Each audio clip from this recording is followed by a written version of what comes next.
बदलाव जरूरी है, बदलाव लाइए। जला के मशाल परिवर्तन की अपने पंचायत का विकास कराइए। जहां केसरिया पंचायत के सर्वांगीण विकास के लिए राहुल दुबे का साथ निभाइए और नेहा दुबे को मुखिया बनाने के लिए क्रम संख्या 4 पर अंकित टेम्पो छाप पर बटन दबाइए।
जहां मतदाता मालिकों, बड़े बुजुर्गों, युवा नौजवान साथियों इस बार अपने ग्राम पंचायत के सरिया में विकास की मशाल जलाना है। राहुल दुबे समाज सेवी हैं, अच्छे हैं, सच्चे हैं। इनका साथ निभाकर टेम्पो पर बटन दबाकर नेहा दुबे को मुखिया चुनना है, नेहा दुबे को मुखिया बनाना है।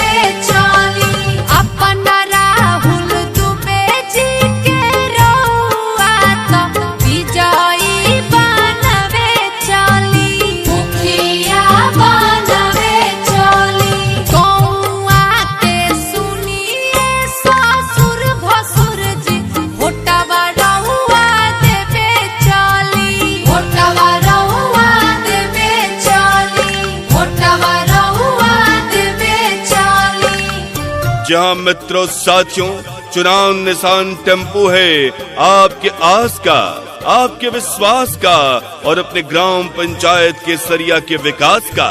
राहुल दुबे का साथ दीजिए, नेहा दुबे को मुखिया चुन के इस बार अपने ग्राम पंचायत के सरिया का विकास चुनिए। टेम्पो छाप पर बटन दबाइए जो क्रम संख्या 4 पर है।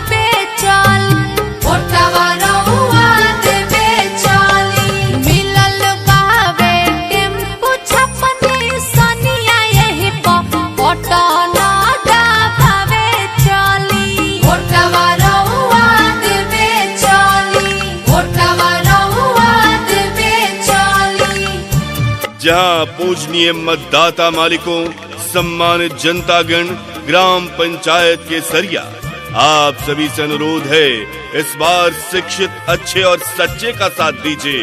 राहुल दुबे का साथ दीजिए। नेहा दुबे सुयोग्य, शिक्षित, कर्मठ महिला उम्मीदवार है मुखिया की। इन्हें जिताने के लिए टेम्पो छाप पर बटन दबाइए जो क्रम संख्या 4 पर है ईवीएम में। जीतेंगे राहुल दुबे, जीतेंगी नेहा दुबे, तो जीतेगा केसरिया पंचायत का विकास।